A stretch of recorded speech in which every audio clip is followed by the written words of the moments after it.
Chapitre 7. Salem fait les poubelles. Salem tremblait de froid et de peur, et il était vexé.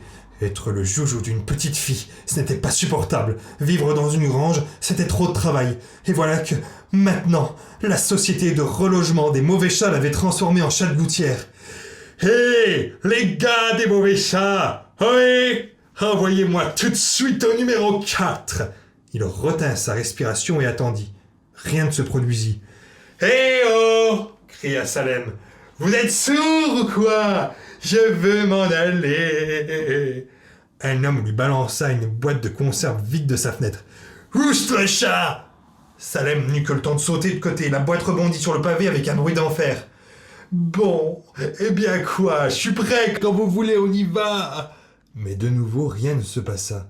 Soudain, Salem se souvint qu'il n'avait droit qu'à 3 choix différents, à 3 nouveaux domiciles.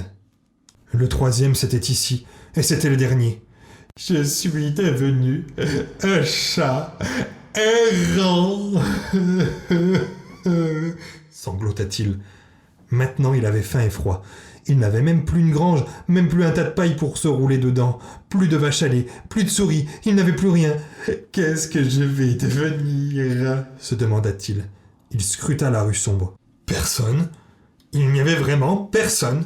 « Je peux toujours me parler tout seul maintenant ?» dit-il à haute voix.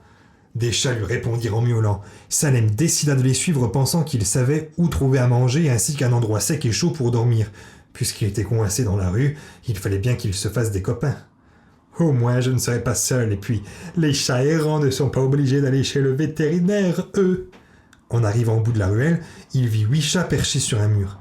Un chat tiré le regarda vaguement et lui fit un clin d'œil. Les autres l'ignorèrent. Bien évidemment, il ne pouvait pas parler et il ne comprenait rien à ce qu'il disait. Pourtant, il avait envie de s'exprimer. Où peut-on trouver un coin pour casser la croûte par ici ?» Un énorme matou gris avec de vilains yeux jaunes sauta du mur.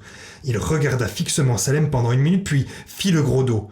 « Hé, c'était juste une question !» se défendit Salem. Il essayait de causer comme les chats des environs. Miaou, miaou. Le chat gris bondit sur lui, toute griffe dehors. « Et quoi? Qu'est-ce que j'ai dit de mal ?» demanda Salem en sautant en arrière. Le chat gris souffla, furieux. Salem hocha la tête. « D'accord, j'ai compris, c'est toi le patron. » Satisfait, l'autre se retourna et disparut par un trou dans une palissade. Toute la bande s'engouffra derrière lui. Salem les suivit de loin. Il se cacha et attendit en les regardant faire. Il fallait connaître les règles du jeu avant d'y participer. Les chats se glissaient silencieusement le long des bâtiments. Un homme sortit, ils s'arrêtèrent. L'homme en question jeta un sac dans une poubelle et rentra chez lui. Dès qu'il eut tourné le dos, les chats se mirent à piocher dans la poubelle. « À table !»« Chouette, voilà le dîner !» cria Salem.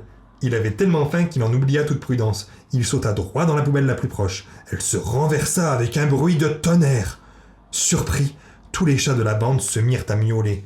L'homme ressortit, furieux avec un balai à la main. « Allez, fichez-moi le camp d'ici, bande de voyous !» Salem glissa un œil hors de sa poubelle et fit tomber la croûte de pizza qu'il tenait dans sa gueule. « Toi aussi, oust !» cria le bonhomme en donnant un vigoureux coup de pied dans la poubelle. « Oula, doucement, je m'en vais !» Salem fila dans la ruelle sans même reprendre son morceau de pizza. Il courut aussi vite qu'il put derrière les autres chats. « Désolé les gars !» s'excusa-t-il. « Je suis nouveau dans le coin, mais j'apprendrai vite les règles, promis. » Le chat gris fit le gros dos et s'avança vers lui, menaçant. « Première règle !» fit Salem en reculant. « Ne pas parler pendant les repas. » Les autres chats l'encerclaient, l'air mauvais.